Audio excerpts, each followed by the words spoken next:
Because see, Brother Burdett mentioned the verse on Monday, 2 Corinthians 5:7, walk by faith, not by sight.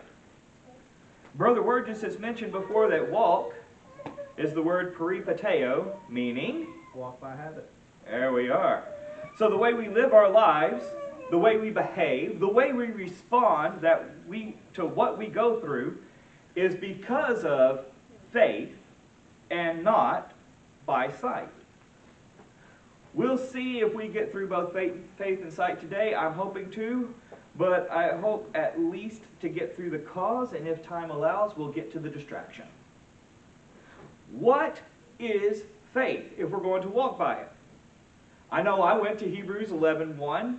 I like this verse. I hate this verse because it's just one of those verses where it doesn't really work with our language anymore. Now, faith is the assurance of what we hope for and the certainty of what we do not see. There's a problem with that in the English language because Merriam-Webster's dictionary says for the word faith, it's a firm belief in something for which there is no proof. That's the English language definition of the word there. The American Heritage Dictionary says belief does not rest on logical or material evidence. But I love this verse because in the Greek, the word translated faith describes the faith that believers have in God and Jesus Christ, encompassing both intellectual assent and trustful commitment.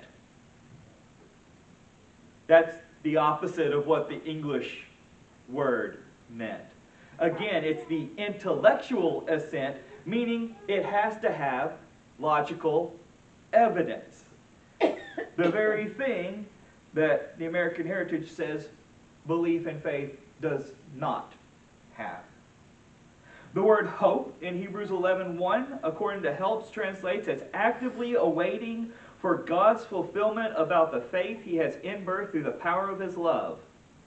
The writer of Hebrews points out this hope is not mere wishful thinking, but a firm assurance based on faith. Our hope is based on faith, which is an intellectual thing. Conviction is the act of providing evidence or proof that leads to conviction or reproof. Again, providing evidence.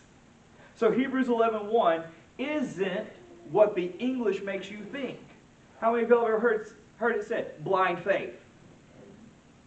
Yeah, exactly. Me too. Growing up. It's not some blind, wishful thinking, but instead, if you translate it from the Greek, it says, now the faith that believers have in God and Jesus Christ, encompassing both intellectual assent and trustful commitment, is a hope that is not a mere wishful thinking, but a firm assurance based on the intellectual logic, the act of providing evidence or proof that leads to the conviction or reproof of things not seen. Hebrews makes it clear what our faith is. It's our reasoned out thought. We have seen things that has made us decide the things we haven't seen are also trustworthy. So we're going to be going through a few examples from Hebrews 11, starting off in verse 4. By faith, Abel. Okay, let me restate that. By a firm assurance based on intellectual logic, Abel offered unto God. What intellectual information, what trustful commitment, what firm assurance did Abel have?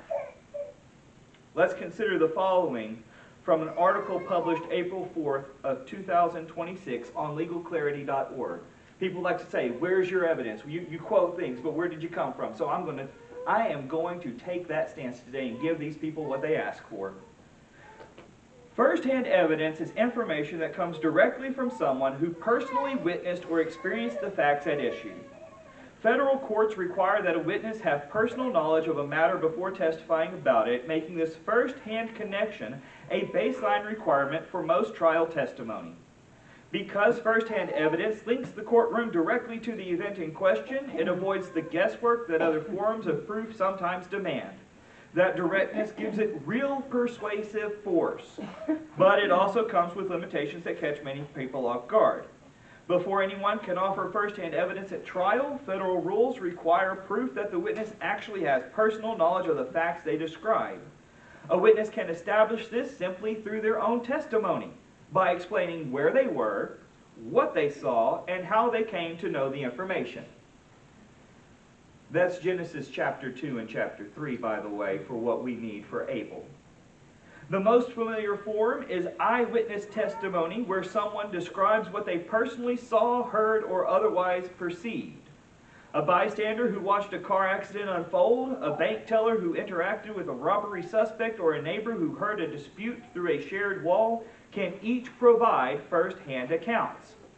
Their value comes from the direct connection between the witness and the event, with no intermediary relaying the information. Well, from what we have written for us, we never see God speak with Abel. We see God speak with Cain to warn him, to lovingly guide him, but it's not written so about Abel. Instead, Abel's evidence was his mom and dad's first-hand account of Eden and God. This would be considered for him reliable evidence. We know both his and Cain's response to that first-hand account. In Genesis 4, 1 through 8, it says, "And Adam had relations with his wife Eve, and she conceived and gave birth to Cain. With the help of the Lord I have brought forth a man," she said. Later she gave birth to Cain's brother Abel. Now Abel was a keeper of sheep, while Cain was a tiller of soil. So in the course of time, Cain brought some of the fruit of the soil as an offering to the Lord, while Abel brought the best portions of the firstborn of his flock. And the Lord looked with favor on Abel and his offering, but he had no regard for Cain and his offering. So Cain became very angry, and his countenance fell. "Why are you angry?" said the Lord to Cain, "and why has your countenance fallen? If you do what is right, will you not be accepted? But if you refuse to do what is right, sin is crouching at your door. It desires you, but you must master it." Then Cain said to his brother Abel, "Let us go out to the field." And while they were in the field, Cain rose up against his brother Abel and killed him. Abel considered the evidence of his mom and dad, saying, "We were in the garden, we talked with God, we met God. We were there when it was perfect, and we were there when we messed it up. We were there. We saw the ground get cursed. We saw the first death of an animal." He considered that evidence, and he made a logical and rational conclusion to give God the respect he is due, and gave of his best. Cain, on the other hand, considered the evidence and chose to give, but just of the field, without any hint of the due respect that God was to be given. In Hebrews 11, verse 5, it says, "By a firm assurance based on intellectual logic, Enoch was translated not to see death. And he was not found because God translated him. For before the translation, he had been testified to have pleased God." Enoch can be found in Genesis chapter 5, verses 22 through 24. "And after he had become the father of Methuselah, Enoch walked with God 300 years and had other sons and daughters. So Enoch lived a total of 365 years. Enoch walked with God, and then he was no more because God had taken him away." Well, we no longer have a first-hand account from mom and dad, do we? It's been 687 years since the time that Abel and Cain were born.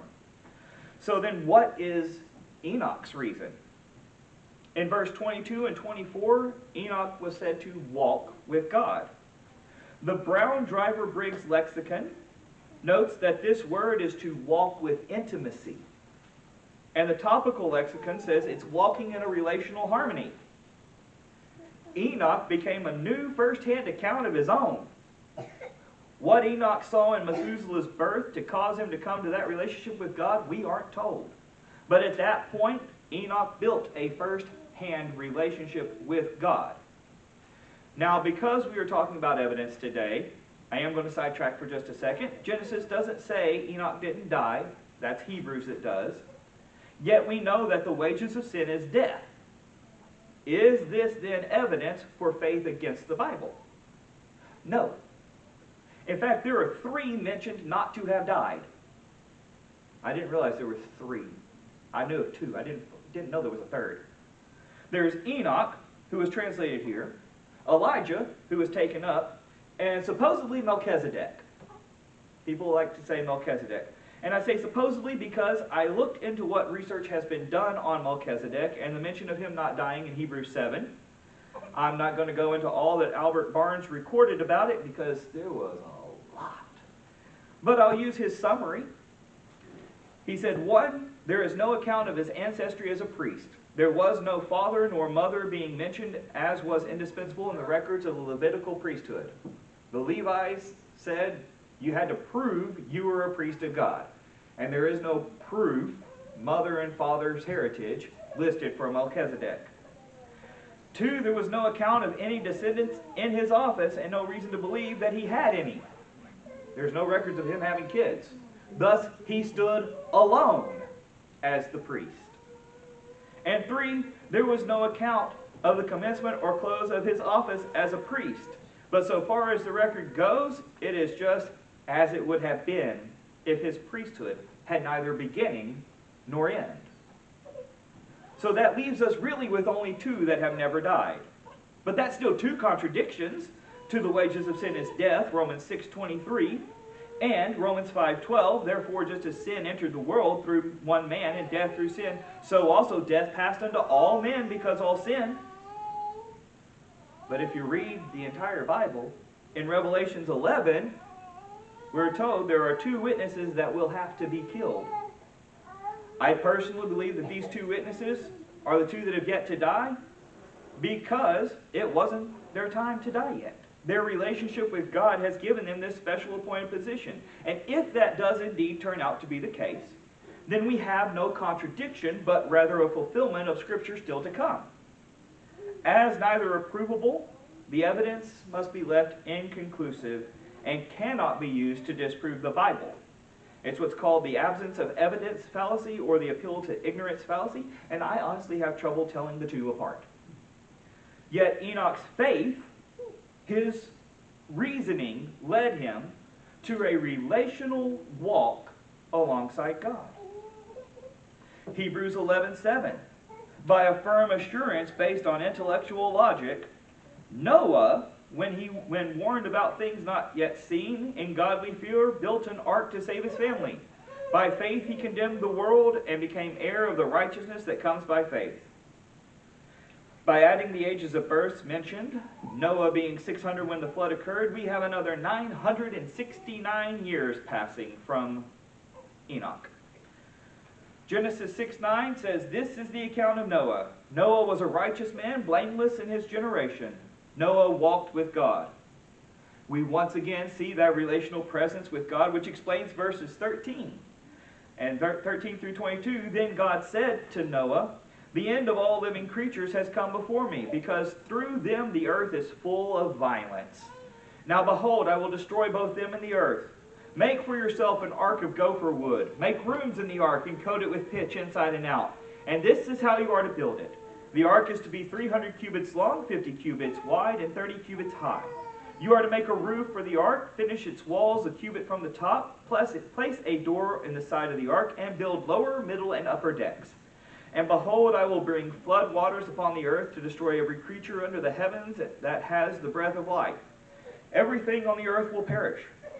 But I will establish my covenant with you, and you will enter the ark, you and your sons and your wives and your sons' wives with you. And you are to bring 2 of every living creature into the ark, male and female, to keep them alive with you. 2 of every kind of bird and animal and crawling creature will come to you to be kept alive. You are also to take for yourselves every kind of food that is eaten, and gather it as food for yourselves and for the animals. So Noah did everything precisely as God had commanded him. Now, we are still in the first-hand accounts of evidence so far, and we'll get into others in a moment, but I like this one because there's so much study into the ark that we could literally sit here for weeks just talking about what they have found researching this. But in Genesis 7:11, the account continues, in the 600th year of Noah's life, on the 17th day of the second month, all the fountains of the great deep burst forth, and the floodgates of the heavens were opened. In 2017, a guy named Andrew Seidel calculated that to cover the world as deep as the Bible says, you would need 250% more water than is in all the oceans on the planet. Therefore, guess what can't have happened? A flood. We ain't got enough water in this world. Well, on April 30th, 2025, an article was published on thebrighterside.news talking about a discovery of a material called ringwoodite, found within the earth about 400 miles down. The scientists, geophysicist Steve Jacobson being quoted in the article, determined using data from earthquakes, which I thought was cool, that there was a massive amount of this ringwoodite, to the point where if the rock only contains 1% water, 1% water, there would be 3 times the water than there is in all the oceans. That's an extra 50% more than what is needed for the biblical flood, and it's in the location that the Bible says the water came from. There are people that will tell you, well, you can't get enough rain in 40 days. Again, Genesis 7:11, all the fountains of the great deep burst forth. The water was coming up. And we have now shown that there is more than enough water underneath the ocean to flood everything. But I'm getting distracted to the side. I told you I like the story of Noah. I love that account because there is so much to it. Hebrews 11 verse 22. By a firm assurance based on intellectual logic, Joseph, when his end was near, spoke about the exodus of the Israelites and gave instructions about his bones. You know what? Let's move down to a person who didn't speak vocally directly with God. I gave you 3 examples of people who did. Instead, Joseph had dreams when he was younger and when he got older, but mostly when he was younger. That's where his basis came from. He believed those dreams revealed certain things to him, and yes, I'm using a vague term here for a reason. Just hang on. Joseph's brothers despised him for the dreams, and they wanted to kill him, but they sold him instead into slavery. Joseph did well in slavery, something that sounds as weird of a sentence as it really is to say. Then comes a woman who lies about him. He should have died, and instead gets thrown into jail. Well, while in the jail, again, he's the most successful prisoner you'll ever meet. He meets 2 guys who have a dream, and he interprets those dreams. And lo and behold, both dreams come true. Then Pharaoh has a couple of dreams, and Joseph goes before him and interprets those dreams. And that dream comes true. Now during all of this, Joseph is giving credit to God, whom he believes in. But we have no record of God talking directly in verbal voice to Joseph. Joseph gets raised up in status because those dreams come true, and he helps make sure that Egypt survives. Joseph's first dreams from when he was younger finally come true. So when Joseph is about to die, he has all these personal experiences that had come true. He had seen the blessings that God gave him, and because of what he experienced, he believed the promise of God to bring the Israelites to their promised land. He made a logical reasoning that because of what he had witnessed and experienced, what he had not witnessed and experienced must also be true. Now we know the gift of prophecy was done away with in accordance to 1 Corinthians 13 verses 8 through 10. So make sure you test the spirit, as the Bible says, when someone claims prophecy today. The point is, Joseph used what he knew to be true to hold the claims that he could not prove or disprove to be valid. Hebrews 11 verse 30. By a firm assurance based on intellectual logic, the walls of Jericho fell after the people had marched around them for 7 days. I'm not talking about Joshua here. I want to make that clear. Numbers 13 says that Moses sent 12 spies. 2 said, God can do this, and 10 said, that's big enough there, chief. And the people agreed with the 10. Because of this, Numbers 14, 26 through 35, records the Lord telling Moses and Aaron that everybody in that generation that had said, we can't do this, would pass away. And so for 40 years longer, they had to do this. For 40 days, they explored the land. So for 40 years, 1 year for each day, you will suffer for your sins and know what it means for me to be against you, in verse 34 of Numbers 14. They will meet their end in this desert. So all the people who saw the miracles coming out of Egypt were dead. The new generation had the stories of those people, of what happened in Egypt. They had the cloud, the fire, the manna, the quail, and such before they entered the promised land. Yet Joshua 3, verses 7 through 17 says, Now the Lord said to Joshua, Today I will begin to exalt you in the sight of all Israel, so they may know that I am with you just as I was with Moses. Command the priests carrying the Ark of the Covenant. When you reach the edge of the waters, stand in the Jordan. So Joshua told the Israelites, Come here and listen to the words of the Lord your God. He continued, This is how you will know that the living God is among you, and that he will surely drive out before you the Canaanites, Hittites, Hivites, Perizzites, Girgashites, Amorites, and Jebusites. Behold, the Ark of the Covenant of the Lord of all the earth will go ahead of you into the Jordan. Now choose 12 men from the 12 tribes of Israel, one for each tribe. When the feet of the priests who carry the ark of the Lord of all the earth, touch down in the waters of the Jordan, its flowing waters will be cut off and will stand up in a heap. So when the people broke camp to cross the Jordan, the priests carried the ark of the covenant ahead of them. Now the Jordan overflows its banks throughout the harvest season, but as soon as the priests carrying the ark reached the Jordan and their feet touched the water's edge, the flowing waters stood still. It backed up as far upstream as Adam, a city in the area of Zarethan, while the water flowing toward the sea of the Arabath, the Salt Sea, was completely cut off. So the people crossed over opposite Jericho. The priests carrying the Ark of the Covenant of the Lord stood firm on dry ground in the middle of the Jordan, while all Israel crossed over the dry ground until the entire nation had crossed the Jordan. The people didn't hear God's voice telling them. He spoke to Joshua. Instead, they saw his actions. Notice it said, Joshua continued, This is how you will know that the living God is among you, and he will surely drive out before you. They saw the Jordan River stop, and they physically crossed across dry land. So when it came time to walk around Jericho, the Israelites didn't do it blindly. They said, Hey, God stopped a river and dried the land for us to walk across? That wall ain't nothing. That was a flooded river. Now he's just going to knock over some stones. They made a logical conclusion that God had provided for them up to this point and put their trust that he would continue to provide for them. The very next verse in Hebrews, you'll see a non-Israelite. In verse 31, by a firm assurance based on intellectual logic, the prostitute Rahab, because she welcomed the spies in peace, did not perish with those who were disobedient. Rahab did not have the pillar of cloud. She did not have the manna and the quail. Instead, we have words from Rahab explaining what she had. Joshua 2, 8 through 13, before the spies lay down for the night, Rahab went up on the roof and said to them, I know that the Lord has given you this land, and that the fear of you has fallen on us, so that all who dwell in the land are melting in fear of you. For we have heard how the Lord dried up the waters of the Red Sea before you when you came out of Egypt, and what you did to Sihon and Og, the two kings of the Amorites across the Jordan, whom you devoted to destruction.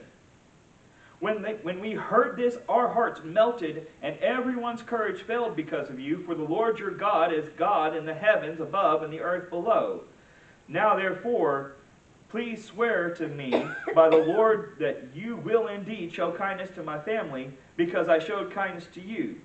Give me a sure sign that you will spare the lives of my father and mother, my brothers and sisters, and all who belong to them, and that you will deliver us from death.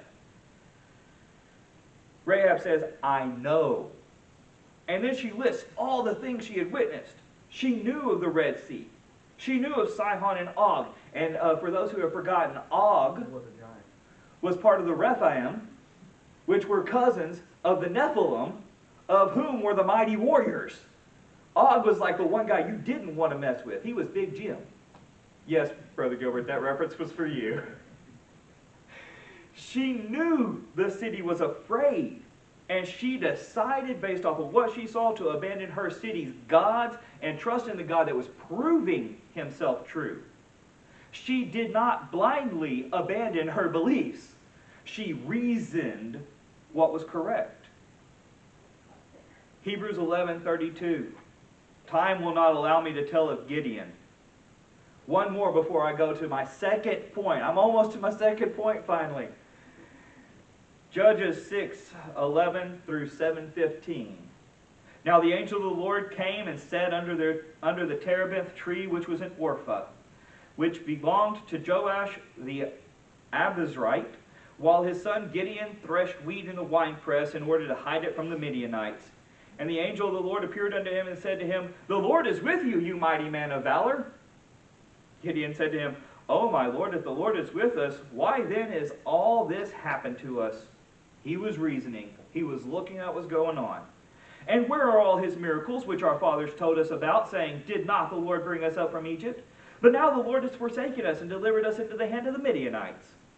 Then the Lord turned to him and said, Go in this might of yours, and you shall save Israel from the hand of the Midianites. Have I not sent you?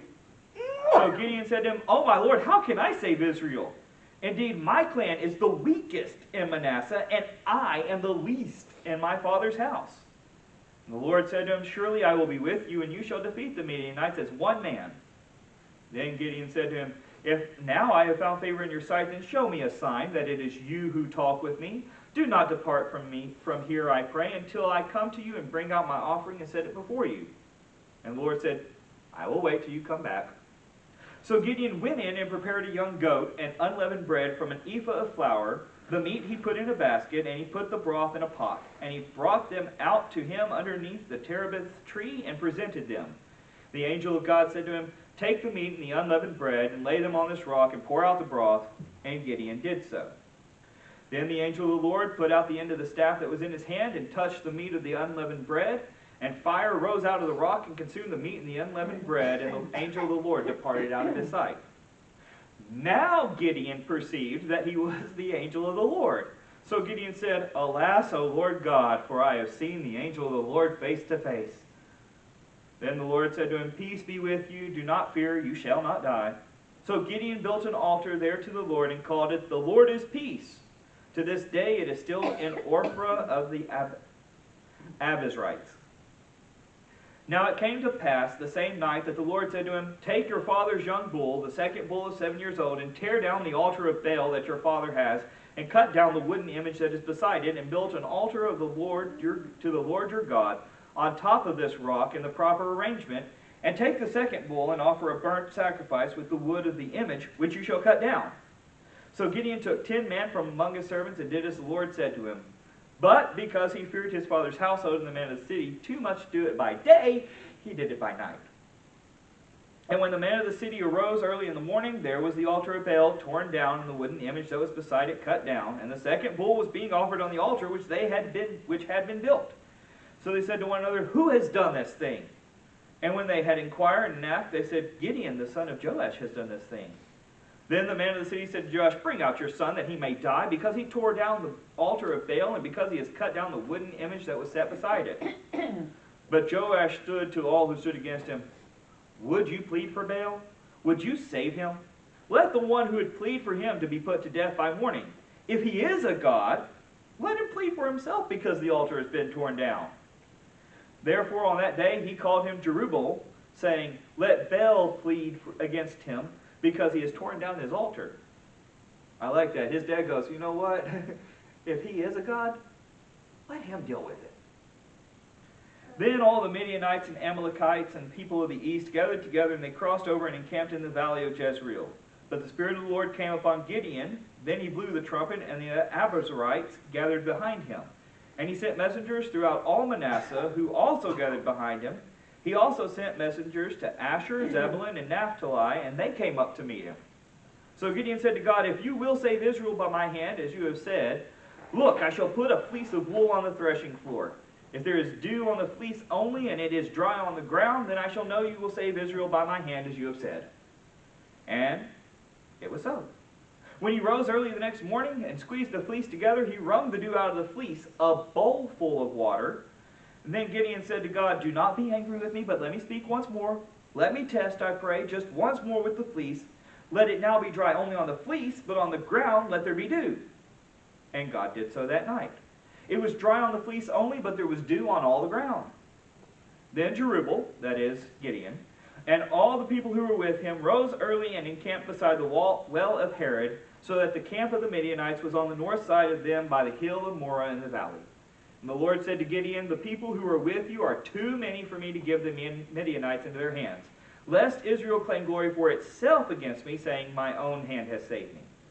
Now therefore proclaim in the hearing of the people, saying, 'Whoever is fearful and afraid, let him turn and depart at once from Mount Gilead.' And 22,000 people returned, and 10,000 remained. But the Lord said to Gideon, 'The people are still too many. Bring them down to the water, and I will test them for you there. Then it will be that of whom I say to you, this one shall go with you, the same shall go with you. And whomever I say to you, this one shall not go with you, the same shall not go.' So he brought the people down to the water, and the Lord said to Gideon, 'Everyone who laps from the water with his tongue as a dog laps, you shall set apart by himself. Likewise, everyone who gets down on their knees to drink.' And the number of those who lapped, putting their hand to their mouth, was 300. But the rest all got down on their knees to drink water. Then the Lord said to Gideon, 'By the 300 men who lapped I will save you, and deliver the Midianites into your hand. Let all the other people go, every man to his place.' So the people took provisions and their trumpets in their hands, and he sent away all the rest of Israel, every man to his tent, and retained the 300 men. Now the camp of Midian was below him in the valley. It happened the same night that the Lord said to him, 'Arise, go down against the camp, for I have delivered it into your hand. But if you are afraid to go down to the camp with Purah your servant, and you shall hear what they say. And afterward your hand shall be strengthened to go down against the camp.' Then he went down with Purah his servant to the outposts of the armed men who were in the camp. Now the Midianites and the Amalekites and all the people of the east were lying in the valley as numerous as locusts, and their camels were without number, as the sand by the seashore in multitude. And when Gideon had come, there was a man telling a dream to his companion. He said, 'I have had a dream. To my surprise, a loaf of barley bread tumbled into the camp of Midian, and it came to a tent and struck it so that it fell and overturned, and the tent collapsed.' Then his companion answered and said, 'This is nothing else but the sword of Gideon, the son of Joash, a man of Israel. Into his hand God delivered Midian and the whole camp.' And so it was, when Gideon heard the telling of the dream and its interpretation, that he worshipped. He returned to the camp of Israel and said, 'Arise, for the Lord has delivered the camp of Midian into your hand.'" I had to include Gideon because he faced what we often face today. Notice, Gideon had seen an angel of the Lord, talked with it, saw fire come out of the rock to consume the meal. Yet after that, in verse 36, when the Midianites and the Amalekites came against Israel, Gideon tests God twice with the woolen fleece. He saw an angel, trouble came, and he needed more assurance. Then Gideon gets his army together, and God says, "Too many, you need less." God talked to him directly. So Gideon obeyed, but when the army gets too small for comfort, even though God was talking directly to him, like the first ones we saw, Gideon needed more assurance. You've seen an angel, you've seen a miraculous consumption of your meal offering, you've seen 2 times about the fleece, God speaks to you directly, and then you still need more? Aren't we like that today? So God lets Gideon hear it directly from the enemy's mouth. And finally Gideon acts. But I got to ask, would we today have that much faith if we heard Satan himself go, "My forces, I have bad news. Don't mess with so-and-so because they're about to win against us." Yet that's the very thing Ephesians 6:11 is telling us. Put on the whole army of God so that you dunamai to stand against the methods of evil of the devil. Dunamai, have the power to show. Yet, that's the second part of what we have for this. If we have the power to conquer the devil, if Satan himself is going, "I got bad news, that person over there is praying, he's got on the armor of God, you ain't going to win," then why don't we have that faith anymore? What's happened to us? Well, that's the second half of the verse Brother Burdett mentioned, by sight. The word sight is eidos. In the helps, it's defined as, eidos emphasizes what is physically seen before mentally or spiritually apprehended. And I think of apprehend as being captured or arrested because that's how I use the word. That's how we use the word nowadays. But it means to fully understand. And that's been going on a lot since time began. We look at things without understanding and we take it for what it is not. Romans 1:18 says, the wrath of God is being revealed from heaven against all the godlessness and wickedness of men who suppress the truth by their wickedness. Here's a quote to exemplify this, and I'm going to emphasize some parts of this quote to point out the suppression in it. This is from Billions and Billions of Demons, January 9th, 1997 issue, from Richard C. Lewontin, who is a well-known, I believe he was a physicist. Our willingness to accept scientific claims that are against common sense is the key to an understanding of the real struggle between the science and the supernatural. We take the side of science in spite of the patent absurdity of some of its constructs, in spite of its failure to fulfill many of its extravagant promises of health and life, in spite of the tolerance of the scientific community for unsubstantiated just so stories, because we have a prior commitment, a commitment to materialism. It is not that the methods and institutions of science somehow compel us to accept a material explanation of the phenomenal world, but on the contrary, that we are forced by our a priori adherence to material causes to create an apparatus of investigation and set of concepts that produce material explanations, no matter how counterintuitive, no matter how mystifying to the uninitiated. Moreover, that materialism is absolute, for we cannot allow a divine foot in the door. It is not that science disproves the Bible or God, but that even though the science doesn't disprove God, people, quote, cannot allow a divine foot. I'm sorry to break it to you, but God didn't ask your permission to exist. He does not need someone else to allow him. I'm starting to get a little hyped up, sorry y'all. While going through Hebrews, I mentioned a few of the reasons we can have that the flood is actually possible now thanks to a find in the last couple of years of ringwoodite.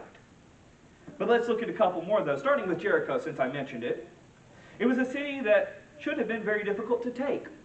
Deuteronomy 9:1 describes the cities across Jordan as, quote, cities great and fenced up to heaven. Jericho was a city that when I was growing up, I had people tell me didn't exist. It hadn't been found. Well, it turns out in the 1950s, before I was born, there was a lady who had found Jericho. I guess it just took a while for people to find out it had been found. She said it was destroyed in 1550 BC, though, by the Egyptians. But later analysis showed she was wrong. It dated back to the 1400 BCs, which would have matched up with the biblical account.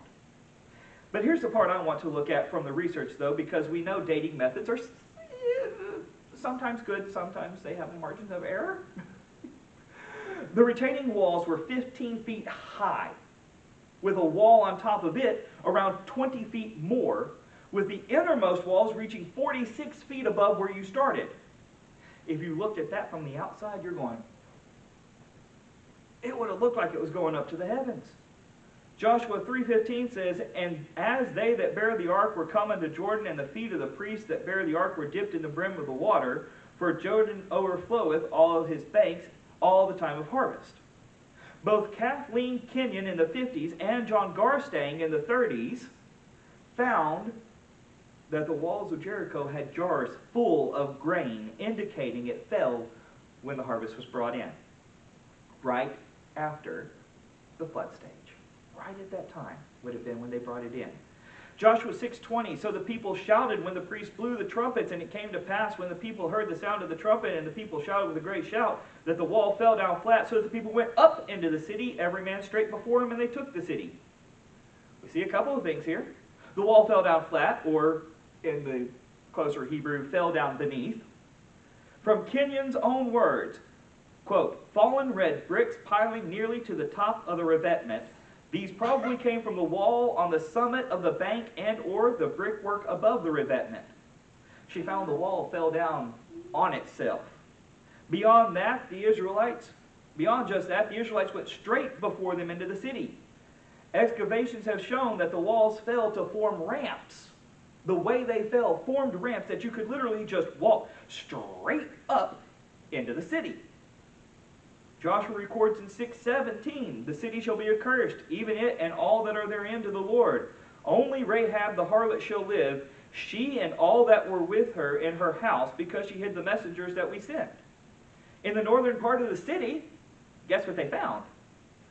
A portion of the wall with homes, plural.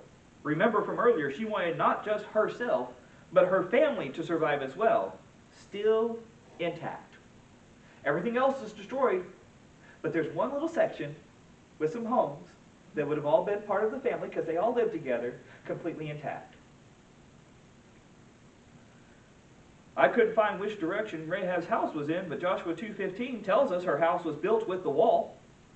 Joshua 6:24, they burnt the city with fire and all that was therein. Only the silver and the gold and the vessels of brass and iron they put into the treasuries of the house of the Lord. Within the excavation was found a layer of ash 3 feet thick, showing it was burned with fire. One other thing that was unique was the grain was left. That was something that at that time was very valuable, both as food and as money. Yet the Israelites were told not to take anything, and that's what the finding was that they should have taken.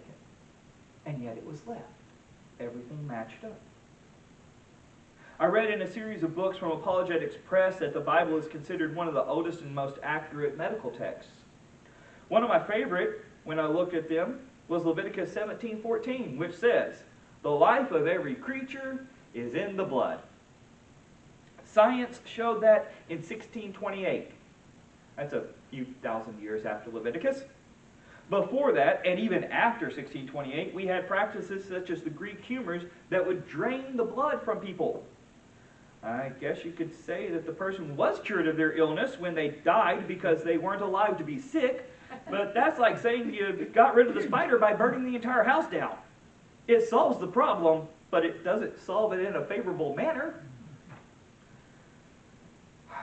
Lawrence Miktiuk, I hope I'm pronouncing that right, of Purdue University stated in a March-April publication of 2014 that at least 50 people mentioned in the Bible have been identified in archaeology.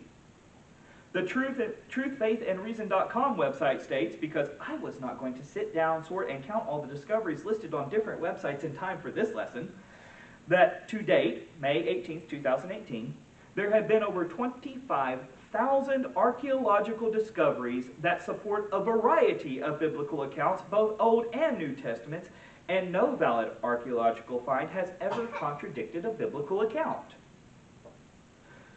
Some that were compiled, though, through FamilyBible.org were the Mernafta seal, 1208 BC. Egyptian Pharaoh's victory inscription containing the oldest non-biblical reference to Israel. The Tel Dan inscription around 850 BC. The Aramaean victory stele mentioning the house of David, the first archaeological evidence for King David. Hezekiah's tunnel in 701 BC. An underground water tunnel in Jerusalem matching the account in 2 Kings 20:20 and 2 Chronicles 32:30. The Cyrus cylinder from 539 BC was a Persian decree by Cyrus the Great allowing the exiled people to return home, confirming Ezra 1:1-4. The Dead Sea Scrolls, 150 BC to 70 AD, were ancient manuscripts confirming the accuracy of the Old Testament over 1,000 years of copying. The Pilate Stone in 1st century AD was an inscription found at Caesarea Maritima, M-A-R-I-T-I-M-A. Whatever that word is. Yep. Naming Pontius Pilate, prefect of Judea, confirming the Gospels. The Mernafta stele was particularly significant as the earliest non-biblical reference to Israel as a people during the period of the Judges. It confirms that Israel was a recognized entity in Canaan at that time. There are people that will tell you Israel wasn't a country until recently. About that. No, Canaan recognized it all the way back in 1208 BC. The Tel Dan inscription was significant. It was discovered in 1993 because before that people said King David was a mythical figure. But the inscription, carved by an enemy of Israel, not Israel, an enemy, referenced the house of David, confirming that David's dynasty was recognized historical reality. The Moabite stone, 840 BC, the king Mesha of Moab describes his conflict with Israel, mentioning the God of Israel by name, Yahweh, and the house of Omri, which was the northern kingdom, corresponding to the events in 2 Kings chapter 3. The Assyrian Annals, Assyrian royal records mentioning multiple biblical kings by name, Ahab, Jehu, Menahem, Hoshea, Hezekiah, and Manasseh, confirming the Assyrian siege of Jerusalem under Sennacherib, 701 BC, described in 2 Kings 18 through 19 and Isaiah 36 through 37. You have the Babylonian Chronicles, which were cuneiform tablets describing Nebuchadnezzar's conquest of Jerusalem in 597 BC, confirming 2 Kings 24. We have Joseph's Antiquities of the Jews from 93 AD. The Jewish historian Flavius Josephus providing extensive historical context for the biblical period, including references to Jesus, John the Baptist, and James, the brother of Jesus. We have the Hittites deserving special mention, because for decades critics pointed to the Hittites, mentioned over 40 times in the Bible, as evidence of biblical error because no independent evidence of their existence was ever found. They said, we can't find evidence, therefore it can't exist. In 1906, archaeologists discovered Hattusa, the massive Hittite capital in modern Turkey, revealing one of the great empires of the ancient world. The Bible had been right all along. Caiaphas, the high priest who condemned Jesus, was long known only from the Gospels, but in 1990, a beautifully decorated ossuary was found in Jerusalem inscribed with the name Yehoseph bar Caiapha, Joseph, son of Caiaphas, bringing the gospel narrative vividly to life. The New Testament writer Luke, I love Luke, has been recognized for his extraordinary historical accuracy. He names cities, provinces, governors, and political titles with precision that has been confirmed again and again by archaeology and ancient records. The noted archaeologist Sir William Ramsay began his career as a skeptic of the New Testament, but after decades of research in Asia Minor, he concluded that Luke was a historian of the first rank, whose accuracy and historical detail was unsurpassed by any ancient writer. So we have evidence for the historical reliability. Luke's accuracy. The Pool of Bethesda was discovered in 1888 near the Church of St. Anne in Jerusalem, complete with the 5 porches John described in John 5:2. An inscription at Delphi confirmed Gallio was proconsul of Achaia in 51-52 AD, matching Acts 18:12 and helping date Paul's ministry. Tacitus, Pliny the Younger, Josephus, all reference Jesus outside of the Bible or early Christians within decades of the New Testament events. Now, why do I need all this evidence and more? Because people are pushing things without evidence, as Lewontin said. Growing up, we faced the Big Bang Theory. We faced spontaneous life theories. And now there's even one that the Big Bang, because it kept being asked, well, where did the things for the Big Bang come from? Is actually formed inside a black hole. I read that in an article published June 5th, 2025 by Enrique Gastananaga. What's going on the other side of a black hole? Well, apparently we are from somewhere else. And that it's an ongoing process that I could read up. I honestly read it by sight because it's got so many unprovable, though supposedly testable and yet unconfirmed theories, and has holes in its logic so much that I could not comprehend it. There was so much stuff. Because I still have to ask, well, where did the stuff on the other side of the black hole come from? I'm still back to the exact same question you set out to disprove about the Big Bang Theory. You fixed it by forming the same problem. It doesn't reason out. Roger Penrose, one of the physicists mentioned in that article for basing their thought on, calculated the chances of life arising by chance would be 1 times 10 to the 123rd power. That's a 1 followed by 123 zeros.